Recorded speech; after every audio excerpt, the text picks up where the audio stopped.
خبر شامل کرتے ہیں رحیم یار خان سے، جہاں سے حقیقت نیوز کے CEO ساجد محمود رپورٹ کر رہے ہیں۔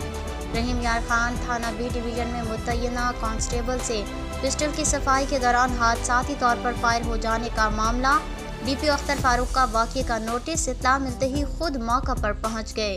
تفصیل کے مطابق بلال احمد، جو کہ مقدمہ نمبر 403/2022 بجرم 25D میں مورخہ 11 اکتوبر 2022 کو چلان عدالت ہوا، امروز بوقت 7:30 بجے شام مذکورہ جامع تلاشی اپنا موبائل لینے کے لیے تھانہ پر حاضر ہوا تو اس دوران کمرہ محرر کے پاس کانسٹیبل جاوید C 707 سے دوران صفائی پسٹل سے حادثاتی طور پر فائر ہوا، جو کہ مذکورہ بلال کے بائیں کندھے پر پیچھے کی جانب لگا۔